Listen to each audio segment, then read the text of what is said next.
The distant howl of a coyote sent a chill through Clara Thompson's spine as she sat alone on the church steps, her wedding dress gathering dust in the fading light of the Texas sunset. Tears had left clean tracks down her powdered cheeks, but she had long since stopped crying. 4 hours had passed since Edward Pickett was supposed to say, "I do." 4 hours of pitying glances and whispered condolences. 4 hours of humiliation that burned worse than the summer heat of 1885. The last of the wedding guests had departed an hour ago, leaving only Clara and her shattered dreams on the steps of the small wooden church that stood on the outskirts of Redemption Springs. Even her parents had finally gone, her mother's eyes red-rimmed and her father's jaw set in a tight line of fury. They had insisted she come with them, but pride, the only thing she had left, kept her rooted to the spot. The sound of approaching hoofbeats pulled Clara from her thoughts. She didn't bother to look up, assuming it was her brother coming to drag her home. The last thing she wanted was another lecture about how she should have known better than to trust Edward. The horse stopped, but no familiar voice called her name. Instead, boots crunched on gravel and a shadow fell across her tear-stained face. "Madam, you all right?"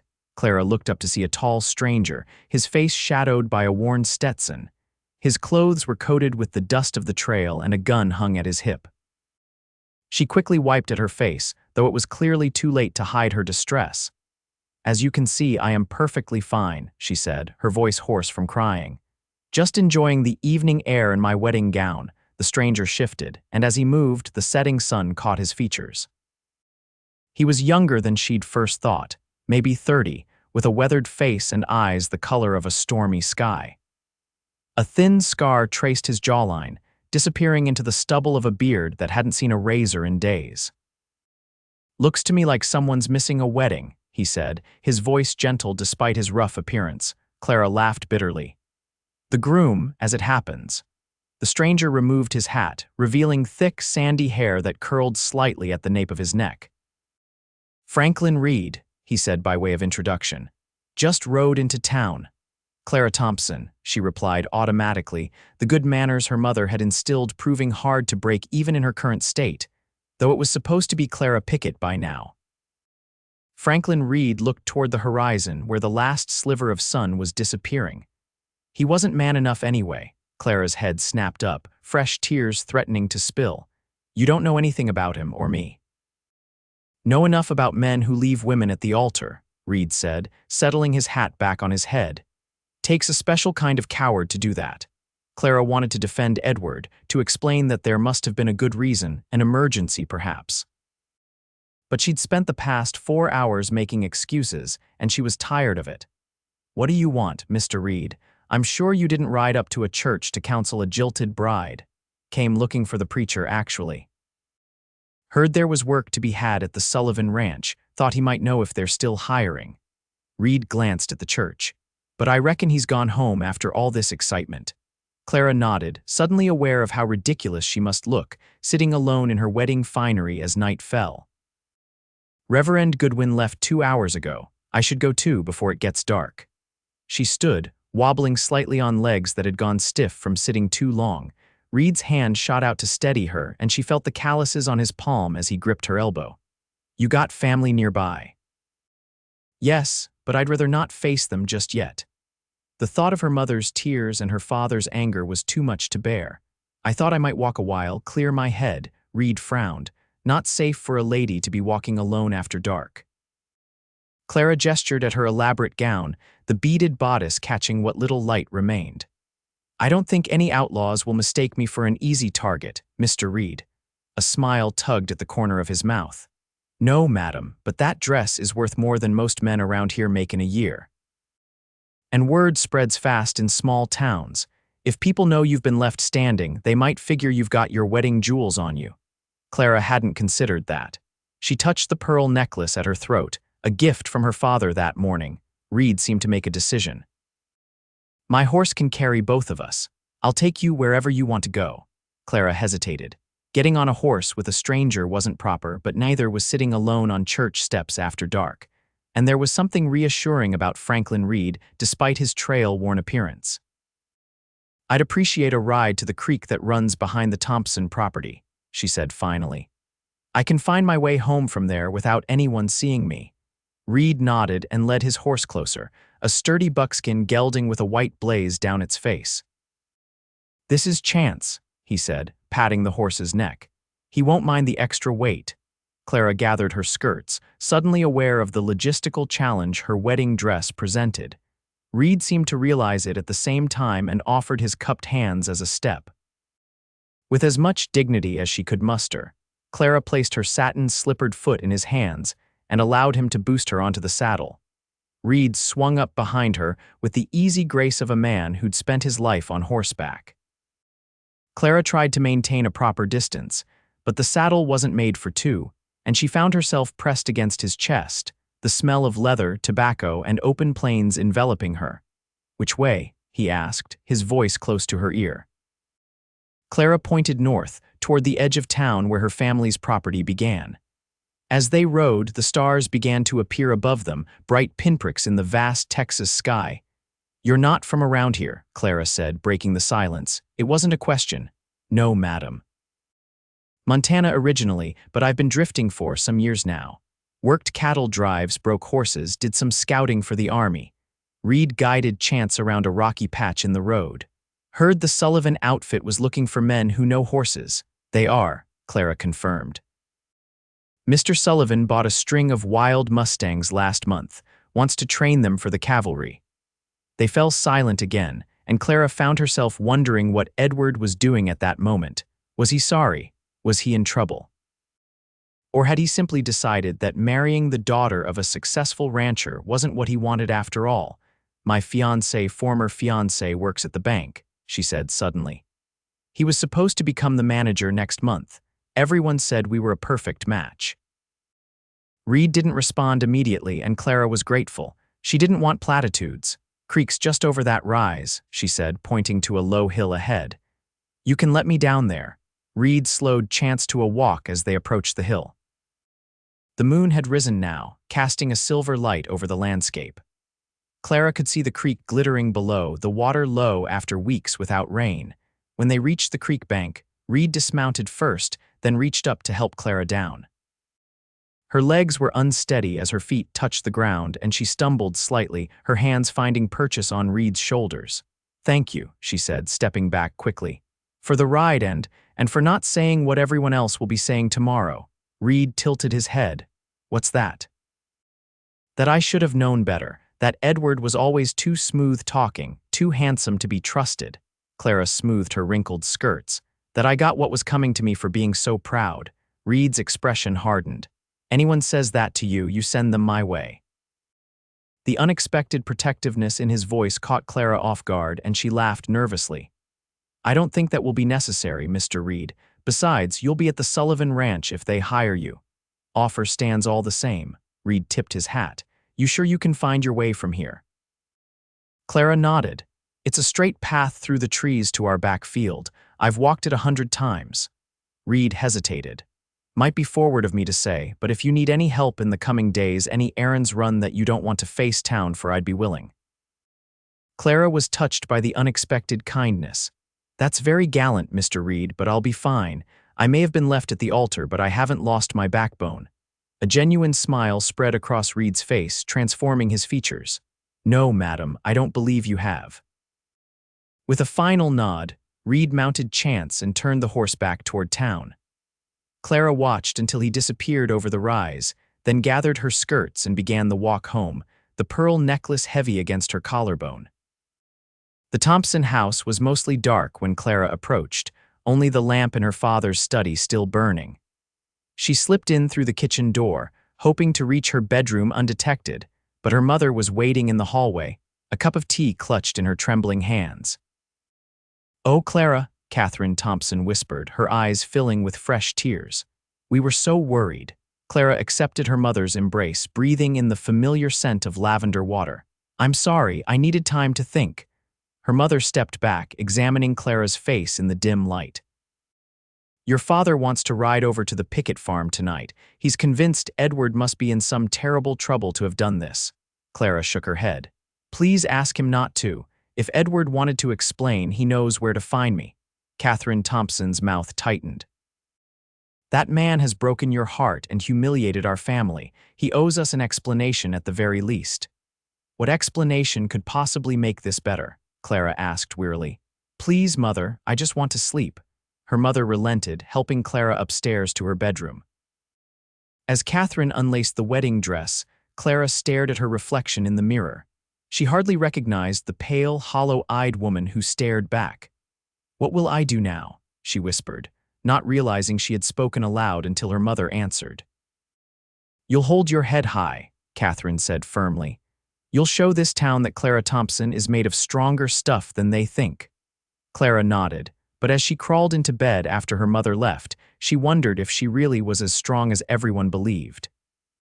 She had built her future around becoming Edward's wife, around managing the grand house he had promised to build, around the children they would raise. Without those dreams, who was she? Sleep didn't come easily, and when it did, Clara dreamed of riding through the starlit night, the solid presence of a stranger at her back offering a comfort she couldn't explain. Morning came too soon. Sunlight streaming through the curtains Clara had forgotten to close.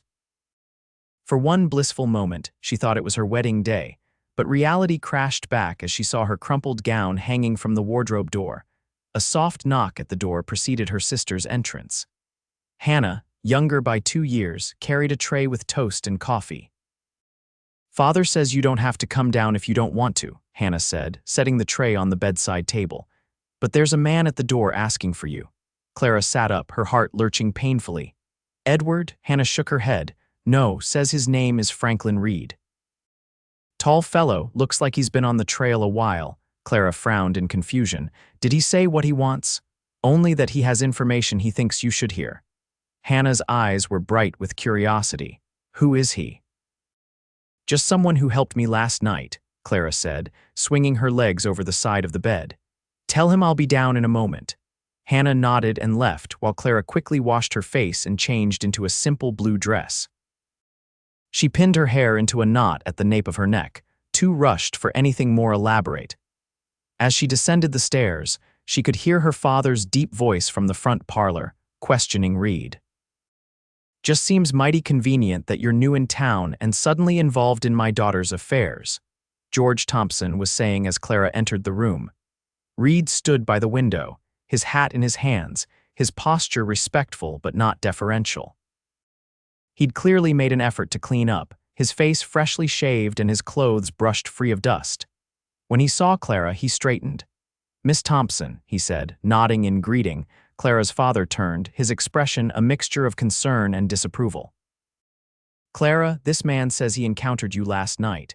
Yes, father, Mr. Reed was kind enough to help me when I was still at the church. Clara kept her voice steady. What information do you have, Mr. Reed? Reed glanced at George Thompson, then back to Clara. I was at the saloon early this morning, asking about work at the Sullivan Ranch. Overheard some talk that might interest you. George Thompson's frown deepened. What business does my daughter have with saloon gossip? It's about Edward Pickett, sir, Reed said. Seems he boarded the westbound train yesterday afternoon with a woman, daughter of a cattle buyer from San Antonio, according to the barkeep. They'd been carrying on for months, whenever she was in town with her father. Clara felt as if the floor had dropped away beneath her feet. She gripped the back of a chair to steady herself. He eloped on our wedding day. Reed nodded, his expression grim. I thought you should hear it from someone who doesn't have a stake in the matter before the rumors start flying. George Thompson's face had turned an alarming shade of red. That spineless worm. After all the business I directed to his bank after welcoming him into our home, George, Catherine Thompson said sharply from the doorway where she had been listening. Not now. Clara felt strangely calm, as if she were watching the scene from a great distance. Thank you for telling me, Mr. Reed. It's better to know the truth. Reed shifted his hat in his hands. There's more.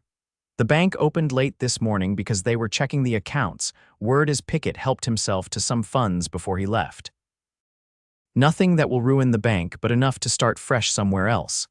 This news did penetrate Clara's numbness. Edward had not only betrayed her heart, but the trust of the entire town. Was it my dowry? she asked quietly. Reed shook his head. No, madam. According to what I heard, your father's accounts weren't touched. George Thompson made a strangled sound. I'll see that thief hanged. You'll do no such thing, Catherine said firmly.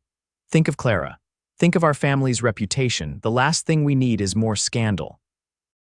Clara felt a sudden, overwhelming need to be alone. Excuse me, she murmured, turning toward the door. Miss Thompson, Reed called after her.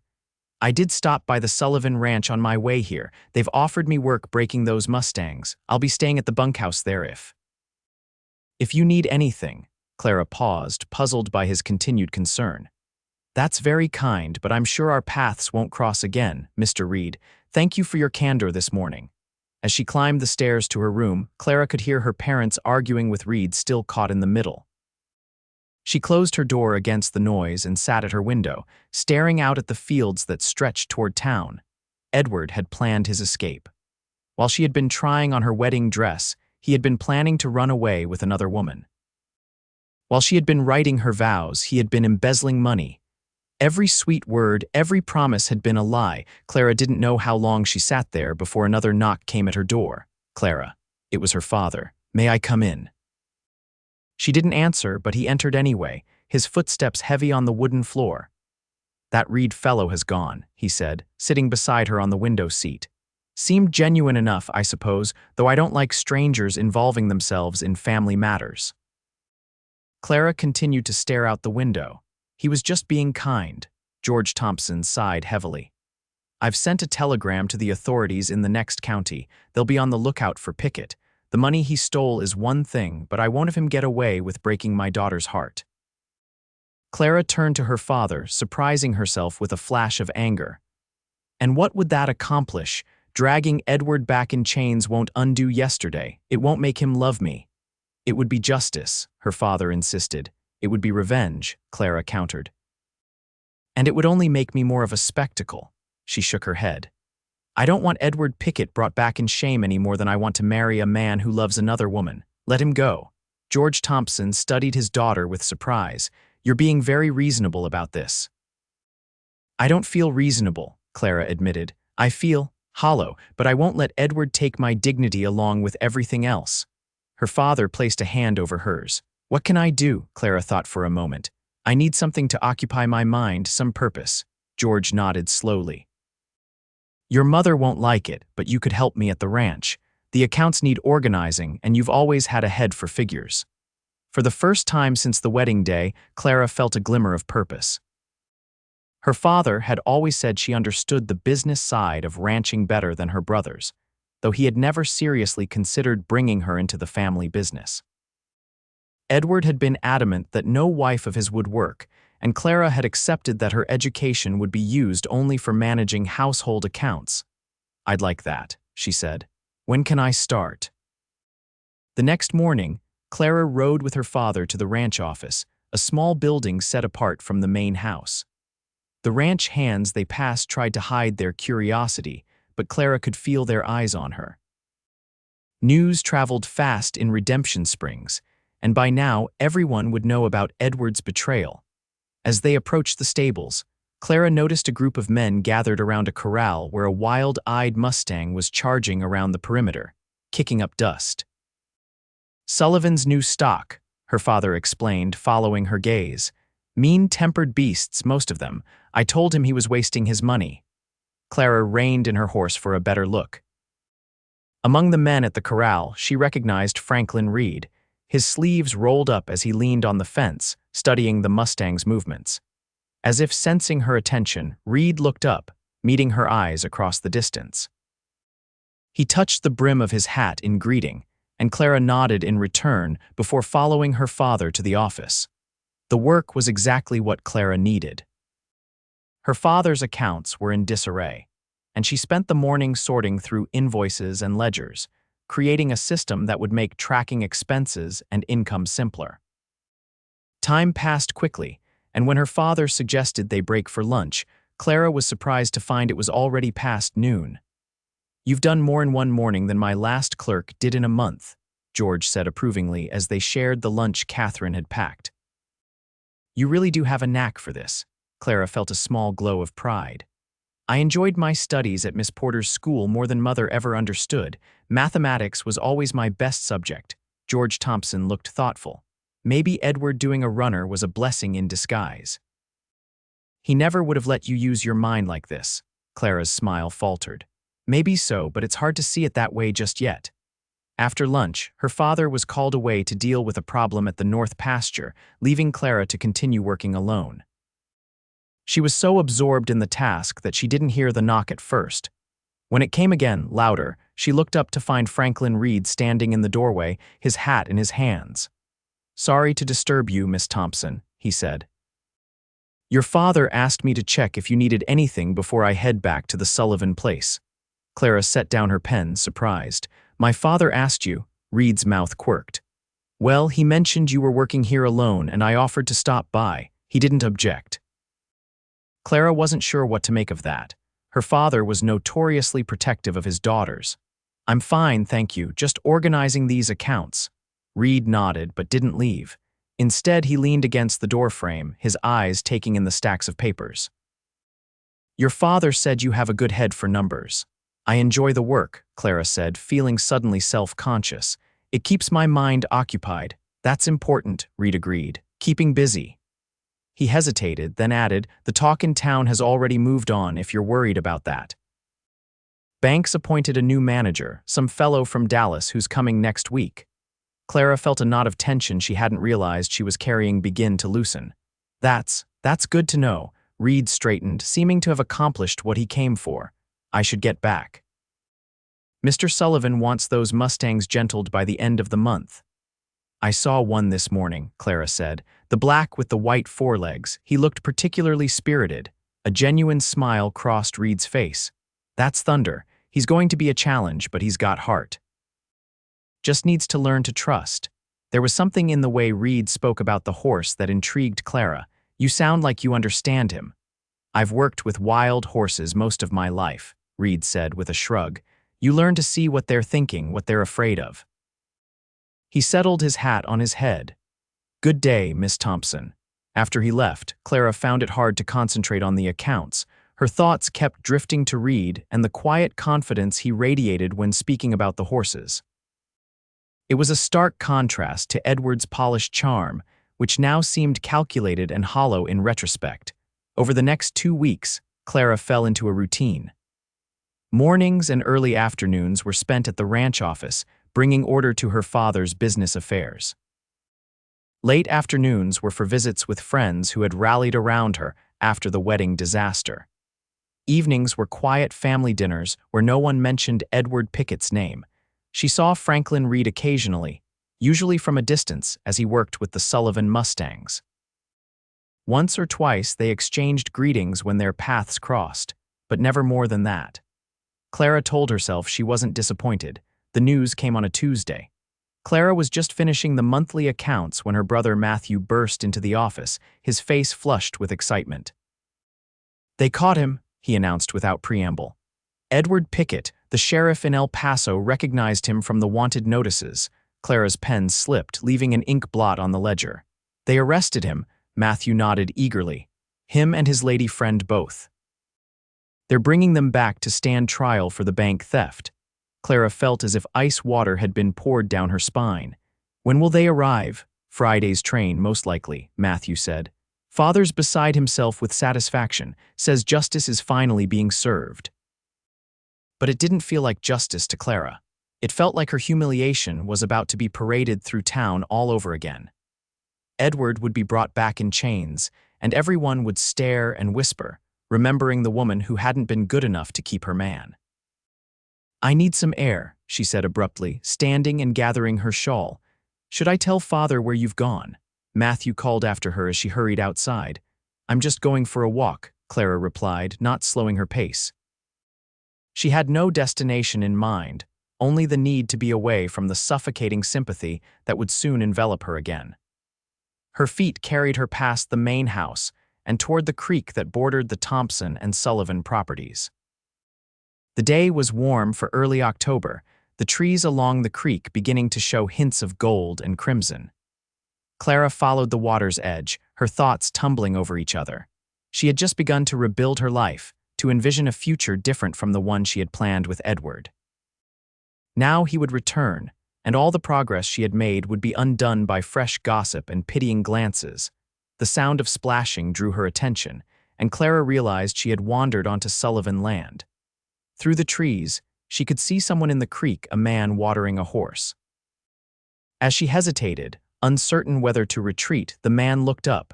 Franklin Reed raised a hand in greeting, seeming unsurprised to see her. "Afternoon, Miss Thompson," Clara nodded, suddenly conscious of how far she had walked alone. "Mr. Reed, I'm sorry if I'm trespassing."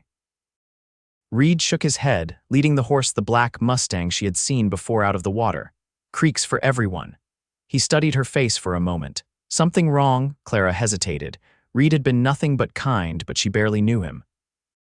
Still, he had no connection to her past with Edward, no stake in the town's gossip. "They've arrested Edward," she said. "He'll be brought back to stand trial on Friday." Understanding dawned in Reed's eyes. "And you're not looking forward to that parade?" Clara gave a humorless laugh. "Is it that obvious?" "Only to someone who's seen how small towns work," Reed said, patting Thunder's neck as the horse shook itself, sending droplets flying. "People love a spectacle." Clara sank onto a fallen log, suddenly exhausted. "I've only just gotten to the point where people have stopped looking at me with pity. Now it will start all over again." Reed was quiet for a moment, securing Thunder's lead rope to a nearby branch. "What if you weren't here when he arrives?" Clara looked up. "What do you mean?" "Sullivan's sending me to Fort Worth on Thursday to look at some more horses he's thinking of buying." Reed leaned against a tree, arms crossed. "It's a 3-day trip. You could come along, be away when all the fuss happens." Clara stared at him, astonished by the suggestion. "Travel alone with you. That would cause more scandal than Edward's return." Reed shrugged. "Sullivan's wife is coming too. Her sister lives in Fort Worth and she's been wanting to visit. You'd have a proper chaperone." The idea was tempting, too tempting. "My parents would never agree." "Your father might," Reed said. "He seemed to understand yesterday when I mentioned how hard Pickett's return would be on you." Clara frowned. "You discussed this with my father?" "Not exactly. He mentioned the arrest. I suggested it might be easier on you to be elsewhere when it all happens." Reed's expression was unreadable. He didn't disagree. Clara studied the man before her, trying to understand his motives. "Why do you care, Mr. Reed? Why have you involved yourself in my troubles from the very beginning?" Reed looked away, watching Thunder, who had begun to graze nearby. "My sister was jilted 3 days before her wedding," he said quietly. "The man she loved ran off with a saloon singer. The whole town talked about nothing else for months. Julia, she couldn't stand it, took her own life before the year was out." Clara's hand went to her throat. "I'm so sorry." Reed's jaw tightened. "I was away working a cattle drive in Kansas. Didn't even know until I came home for Christmas and found only a grave." He met Clara's eyes again. "When I saw you on those church steps, something in me couldn't just ride past. Not again." The raw pain in his voice touched something in Clara, a recognition of shared grief, though hers was still fresh and his long buried. "I'm not your sister," she said gently. "I won't do anything desperate. I know that," Reed said quickly. "You're stronger than Julia was. But that doesn't mean you should have to face the whole town's prying eyes when Pickett comes back." Clara considered the offer. 3 days away from Redemption Springs, from the whispers and stares, from the sight of Edward in chains. 3 days to breathe. "I'll speak to my father," she decided. "If he and Mrs. Sullivan agree, I'll accept your invitation." Reed nodded, a small smile playing at the corner of his mouth. "Sullivan's wife will be pleased for the company. She thinks I'm too quiet for good conversation." Clara found herself smiling back, and she's right. "Usually," Reed admitted, "but I have my moments." To Clara's surprise, her father not only agreed to the Fort Worth trip but seemed relieved by the solution. Mrs. Sullivan, a cheerful woman in her 40s, was delighted to have Clara join them, declaring that she had been dreading being the only woman in a party of horse traders. They set out early Thursday morning, Clara riding her own mare alongside Mrs. Sullivan in a small wagon driven by Reed. Mr. Sullivan and his foreman rode ahead, discussing breeding lines and conformation as they traveled. The first day's journey passed pleasantly enough. The autumn weather was perfect for traveling, and the road to Fort Worth was well maintained. Mrs. Sullivan proved to be an amiable companion, filling the hours with stories about her 12 years in Texas after moving from St. Louis as a new bride. "Of course, we didn't have much when we started," she confided as they made camp that evening. "Just 100 acres and a dream. Thomas worked from sunup to sundown, and I learned to make do with less than I ever thought possible." Clara helped spread blankets in the wagon where she and Mrs. Sullivan would sleep, while the men prepared to bed down under the stars. "You built something wonderful together," she observed, Mrs. Sullivan nodded, her expression softening as she watched her husband across the campfire. "We did. It wasn't the life I imagined when I was your age, but it's been a good one." She patted Clara's hand. "You'll find your way too, dear." Sometimes life's greatest blessings come disguised as disappointments. After a simple supper of beans, bacon, and biscuits, Mr. Sullivan produced a harmonica and played a few tunes while everyone relaxed around the fire. Clara found herself seated next to Reed, who had been quiet for most of the journey. "Your father said you've been helping with his accounts," Reed said, his voice low enough that the others couldn't hear over the music. Clara nodded. "I've discovered I have a talent for it. Father's even talking about giving me more responsibility with the business side of the ranch." "That suits you," Reed observed. "You seem more at ease than when we first met." Clara considered this. "I am, in a way. When Edward left me, I thought my future was over. Now I'm beginning to see it was just a different future than I had planned." Reed studied her in the firelight. "You're an unusual woman, Clara Thompson." The use of her first name should have seemed forward, but somehow it didn't. "How so?" "Most women would still be nursing their wounded pride, plotting revenge, or pining away," Reed said. "You're building something new instead." Clara smiled, warmed by his assessment. "Don't mistake me for a saint, Mr. Reed. I've done my share of crying into my pillow. But spite is a poor foundation for a life." Reed's gaze held hers for a moment longer than was proper. "Franklin," he said, "if we're using first names." Clara felt a flutter of awareness in her stomach, an unexpected sensation she wasn't prepared to examine. "Franklin," she repeated, testing the name. The harmonica's melody shifted to a slower, more melancholy tune, and the conversation lapsed into comfortable silence. As Clara prepared for sleep later, she found herself thinking of the quiet strength in Franklin Reed's eyes and wondering what path had led him to become the man he was. The second day of travel brought them to the outskirts of Fort Worth by nightfall. Mrs. Sullivan's sister, a widow named Eleanor Barnes, welcomed them warmly to her modest home on the edge of town. While Mr. Sullivan and his men took rooms at a nearby boarding house, Franklin was invited to stay in a small guest house behind the main property. "This is very kind of you," Clara said as Eleanor showed her to a cozy bedroom. "I hope we're not imposing." "Nonsense," Eleanor insisted. "Margaret's letters are full of news about the ranch, but it's not the same as hearing it firsthand. Besides, I rarely have young people visiting. It's a treat." After a late supper, the men excused themselves to discuss the next day's horse trading, leaving the women to catch up on family matters. Clara found herself growing sleepy after the long day's travel and soon bid her hostess good night. As she crossed the back garden toward the house, she noticed a figure seated on the guest house steps, the glow of a cigarette visible in the darkness. "Franklin," she called softly, changing direction. He stood as she approached. "Can't sleep. Just on my way to bed," Clara said. "The journey was more tiring than I expected." Franklin nodded, extinguishing his cigarette. "Sullivan wants to be at the stockyards at dawn, says the best horses go early."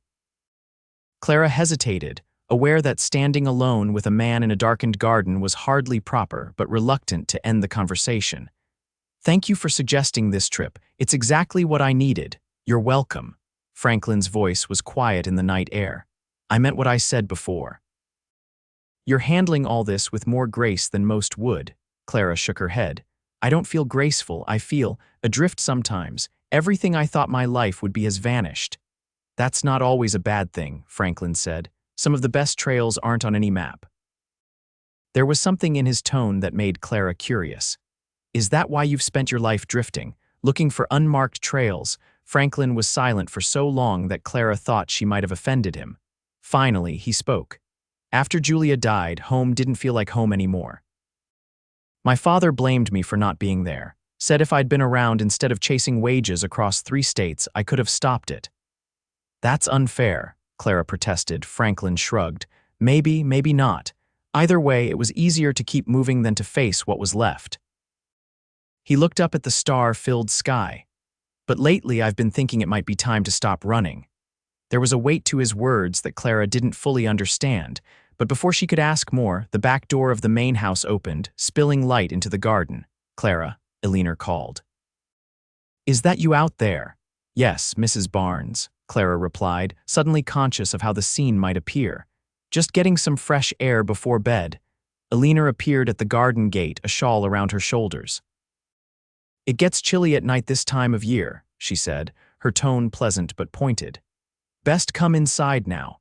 Clara nodded, bidding Franklin a hasty goodnight before following Eleanor back to the house. As she prepared for bed, she found herself replaying their conversation, wondering what it would be like to live as Franklin had, unbound by the expectations of family and society.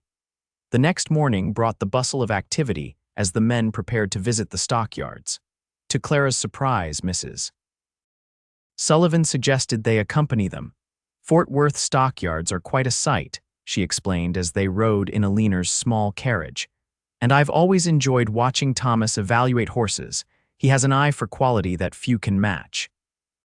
The stockyards were indeed impressive, sprawling across acres with pens full of cattle, horses, and mules awaiting sale. The air was thick with dust and the smell of animals, while buyers and sellers haggled over prices in a dozen different conversations.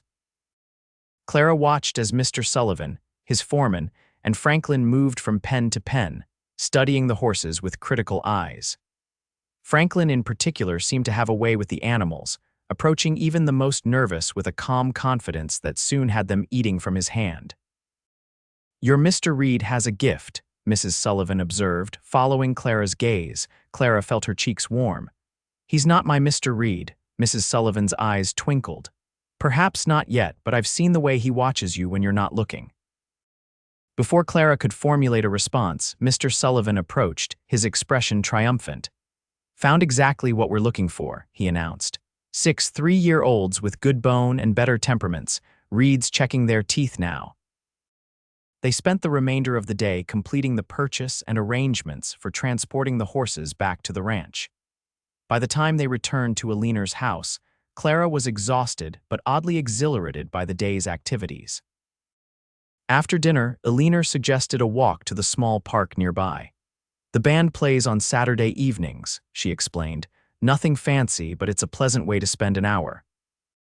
The park was already filled with families and couples when they arrived, blankets spread on the grass as a small ensemble played popular tunes from a gazebo. Mr. and Mrs. Sullivan joined Eleanor on a bench, leaving Clara standing somewhat awkwardly until Franklin appeared at her side. "Would you care to walk?" he asked, offering his arm. Clara hesitated, glancing at Mrs. Sullivan, who gave an almost imperceptible nod of approval. "Thank you, I would," she said, placing her hand lightly on his forearm. They strolled along the park's perimeter, the music providing a backdrop to their conversation. Franklin told her about the horses they had purchased, his enthusiasm evident as he described their potential. "Sullivan's offered me a permanent position," he said as they paused beneath an oak tree. "Head trainer for his horse operation with a cabin of my own on the property." Clara felt an unexpected surge of pleasure. "You're staying in Redemption Springs, then?" Franklin nodded, his eyes on her face. "It's as good a place as any to put down roots, better than most in some ways." Clara wasn't sure how to interpret his gaze, the intensity in it both thrilling and unsettling. "The Sullivans are good people," she said, falling back on safe conversation. "You'll be happy working for them." Franklin seemed about to say more when the band struck up a lively waltz, and couples began to dance on the patch of grass before the gazebo. "Would you care to dance, Miss Thompson?" he asked, the formality of his address at odds with the warmth in his voice.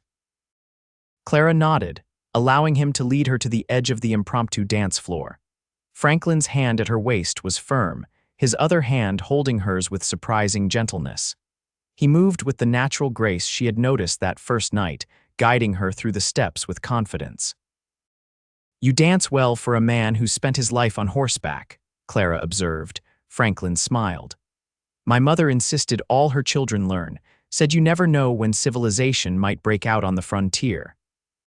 As they circled the grass, Clara became increasingly aware of Franklin's proximity, the clean scent of soap and leather that clung to him, the way his eyes never left her face. For the first time since Edward's betrayal, she felt a flicker of something that might be hope. Clara, Franklin said as the music began to slow, there's something I need to tell you. But before he could continue, they were interrupted by the arrival of Mr. Sullivan, who clapped Franklin on the shoulder. Sorry to break this up, but we should head back. Early start tomorrow if we want to reach the halfway point by nightfall. The moment was gone, and Clara found herself both relieved and disappointed. Whatever Franklin had been about to say would have to wait. The journey home seemed faster than the trip to Fort Worth, perhaps because Clara now dreaded what awaited her in Redemption Springs. Edward would have arrived, the trial would be scheduled, and the town would be abuzz with the scandal. They reached the Sullivan Ranch by late afternoon on Monday. As Clara prepared to ride the final distance to her family's property, Franklin approached her mare. I'll escort you home, he said, already mounting his horse. Clara wanted to protest that it wasn't necessary, but the truth was she welcomed his company for these last few minutes before facing reality again. They rode in companionable silence until the Thompson Ranch came into view. Thank you again for including me in the trip, Clara said as they approached the house. It was exactly the respite I needed, Franklin nodded. It was my pleasure. He hesitated, then added, I'd like to call on you properly if you'd permit it. Clara's heart skipped. Call on me. For courtship, Franklin clarified, his expression serious. I know it's soon after what happened with Pickett, and I know I don't have his fancy background or bank account, but I hope we might suit each other. Clara was stunned into silence. While she had felt a growing connection with Franklin, she hadn't allowed herself to consider that he might harbor deeper feelings or that she might return them. I don't know what to say, she admitted. Franklin's smile was gentle. You don't have to say anything now, think about it. I'll come by on Sunday, if that's acceptable. Clara nodded, not trusting herself to speak. With a tip of his hat, Franklin turned his horse and rode back toward the Sullivan property, leaving Clara to contemplate a future she hadn't imagined possible a week ago. Her mother was waiting on the porch, her face a mixture of relief and concern. Thank goodness you're back, she said, embracing Clara tightly. So much has happened. Clara braced herself. Edward, Catherine Thompson shook her head. They never made it to Redemption Springs. There was an incident during the journey. She guided Clara inside, where her father sat in his study, a telegram in his hand. Edward Pickett is dead, George Thompson said without preamble. He tried to escape from the deputies bringing him back. Jumped from the train while it was crossing a ravine. They found his body yesterday. Clara sank into a chair, struggling to process this news. And the woman he was with, being held in El Paso, her father replied. She claims she didn't know about the stolen money. Says she thought they were eloping because you had broken the engagement. Clara gave a bitter laugh. Of course she did. Her mother hovered anxiously. Are you all right, dear? It's such a shock. Clara considered the question. She had loved Edward once, or thought she had. His betrayal had wounded her deeply, and now his death should surely bring grief. Yet what she felt was not sorrow but a strange sense of closure. I'm all right, she said finally. I'm sad that it ended this way, but Edward made his choices. Her parents exchanged glances, clearly surprised by her composure. The bank has decided not to pursue charges against the woman, her father continued. With Pickett dead and most of the money recovered from their luggage, they consider the matter closed. Clara nodded, relieved that at least one person might begin to rebuild their life, as she was trying to do with her own. There's something else, Catherine said, her expression softening. While you were away, Reverend Goodwin's wife came to call. She mentioned that Franklin Reed had been asking about you, whether you were spoken for. Clara felt heat rise to her cheeks. He mentioned wanting to call on Sunday. To her surprise, her father didn't object. Reed's a good man, he said thoughtfully. Knows horses, works hard. Sullivan speaks highly of him. But he's just a ranch hand, her mother protested. Clara should aim higher, George Thompson shook his head. She aimed higher with Pickett, and look where that led. He fixed Clara with a steady gaze. What do you think of him? Clara considered the question. Franklin Reed was nothing like the man she had imagined for herself. He wasn't polished or educated in the traditional sense. He didn't have wealth or social standing. But he had shown her kindness when she needed it most, respected her intelligence, and seen strength in her when she felt weakest. I think, she said slowly, that I'd like to get to know him better. Sunday couldn't come soon enough. Clara spent the intervening days helping at the ranch office, visiting friends, and doing her best to avoid the lingering whispers about Edward's dramatic end. By the time Franklin's horse appeared on the horizon, she had changed her dress 3 times and rearranged her hair twice more. He arrived precisely at 2 o'clock, wearing a clean shirt and vest that Clara suspected were new. Her father greeted him at the door with surprising warmth, and even her mother managed a civil welcome. They sat in the front parlor. The conversation stilted at first as Catherine served tea and asked polite questions about Franklin's background. Clara watched him handle her mother's subtle interrogation with patience and humor, never faltering even when the questions turned pointed. "And what are your prospects, Mr. Reed?" Catherine asked eventually. "Horse breaking is a young man's game, after all." Franklin set down his teacup. "Sullivan's offered me a partnership in his horse training business. Small share to start, but growing as we expand. He's got contracts with the Army that should keep us busy for years." George Thompson looked impressed. "Sullivan doesn't offer partnerships lightly." "No, sir, he doesn't," Franklin agreed. "I've been saving for something like this for years. Never found the right opportunity until now." The conversation continued, gradually warming as Franklin's sincerity and intelligence became evident. When Catherine suggested that Clara show their guest the garden, her tone was considerably less frosty than it had been at his arrival.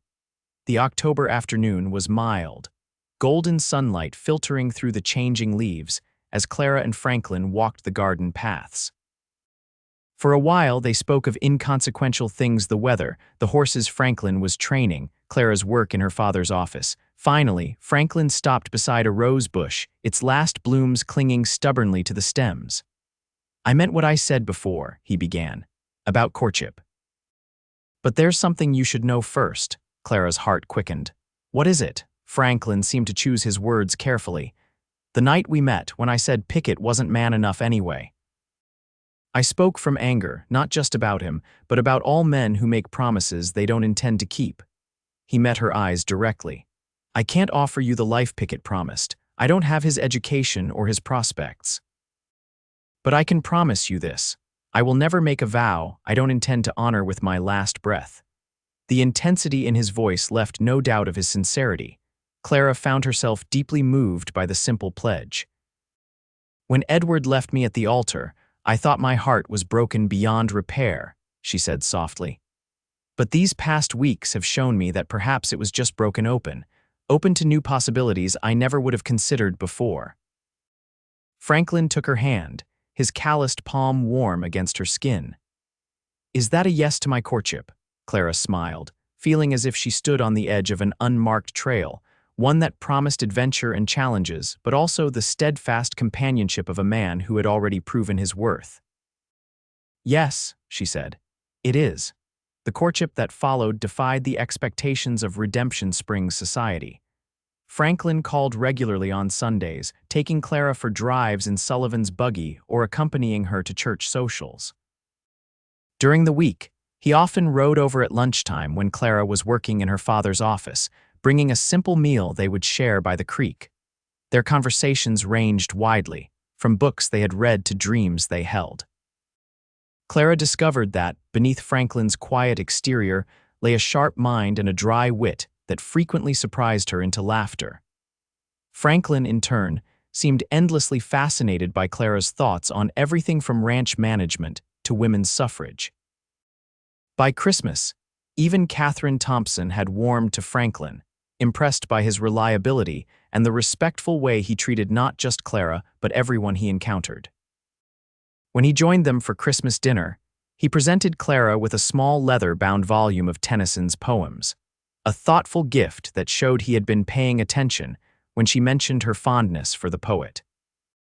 Winter melted into spring, and as the Texas landscape burst into color, Clara found her feelings for Franklin deepening into something she hadn't experienced with Edward.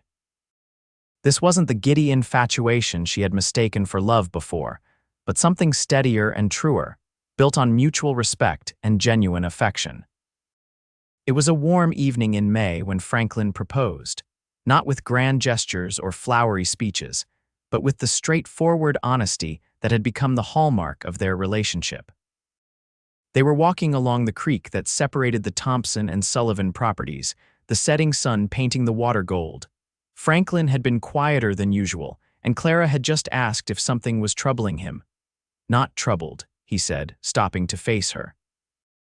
"Just thinking about the future. Sullivan's expanding the operation, sending me to Kansas next month to look at some new breeding stock." He took her hands in his. "I don't want to go without knowing if you'll be waiting when I return." Clara's heart quickened. "What are you asking, Franklin?" "I'm asking if you'll marry me," he said simply. "Not right away, when I get back from Kansas, when I've got the cabin fixed up proper for a wife." He squeezed her hands gently. "I know it's not the grand life Pickett promised, but it would be a good life, Clara, a true one." Clara didn't need time to consider. The answer had been forming in her heart for months. "Yes," she said. "Yes, I'll marry you." Franklin's face broke into a rare, unguarded smile. He pulled her close, his kiss tender and reverent, a promise of the life they would build together. When they announced their engagement that evening, Clara was surprised by her parents' ready acceptance. Her father clasped Franklin's hand firmly, and her mother embraced Clara with tears in her eyes. "Are you sure this is what you want?" Catherine whispered. "It won't be the life we imagined for you." Clara watched Franklin talking animatedly with her father about the future of the horse training business. "It's better," she said with conviction. "It's real." The wedding was set for September, after Franklin's return from Kansas, and the completion of renovations to the cabin on Sullivan land. Unlike the elaborate affair planned for her marriage to Edward, Clara wanted something simple, just family and close friends. A ceremony that focused on the commitment they were making rather than social display. Summer passed in a blur of preparation and anticipation. Franklin's letters from Kansas arrived regularly, filled with details about the horses he was acquiring and the improvements he planned for their future home. Clara divided her time between helping her father with the ranch accounts and readying herself for married life. As the wedding day approached, Clara found herself reflecting on the journey that had brought her to this point. The woman who had sat broken-hearted on the church steps a year ago would never have imagined finding love with a drifting cowboy, or discovering purpose in work she had been educated for but never expected to use. The morning of the wedding dawned clear and cool, the first hint of autumn in the air. As Clara prepared in her childhood bedroom, her mother helping with the buttons of her simple ivory dress, she felt none of the nervous jitters that had plagued her before her ill-fated wedding to Edward. "You seem so calm," Catherine observed, adjusting the small wreath of wildflowers in Clara's hair. Clara smiled at her reflection. "I am. There's no doubt in my mind about Franklin." Her mother's eyes grew misty. "I wasn't sure about him at first," she admitted. "I thought you needed someone more established, but I've never seen you so content, so sure of yourself." She squeezed Clara's shoulders gently. "Your father and I are very proud of the woman you've become." The ceremony at the small church was everything Clara had hoped for: simple, sincere, and filled with genuine joy. When Franklin took her hands before the altar, his eyes never leaving hers as they spoke their vows, Clara knew with absolute certainty that this man would never leave her standing alone. The celebration afterward at the Thompson Ranch was lively but intimate, with music and dancing that continued well into the evening. As twilight settled over the land, Franklin led Clara away from the festivities to a quiet spot on the porch. "Mrs. Reed," he said, the name still new and wonderful on his lips. "Are you ready to see our home?" Clara nodded, excited to finally see the cabin Franklin had been working on so diligently. They slipped away with only a few knowing smiles from the guests, mounting the horses Franklin had saddled earlier. The ride to Sullivan Land was short, the path illuminated by a full moon that hung low in the sky. As they crested a small rise, Franklin reined in his horse, gesturing ahead. There, nestled among a grove of oak trees, stood a small but sturdy cabin, lamplight glowing warmly from its windows. A covered porch wrapped around the front, and Clara could make out the shapes of rose bushes planted along the walkway transplants. She realized with a surge of emotion from her mother's garden. "It's not grand," Franklin said softly, "but every board was placed with you in mind." Clara's heart swelled with love for this man who had rebuilt his life alongside hers, who had seen her strength when she was at her weakest, who had offered not empty promises but steadfast devotion.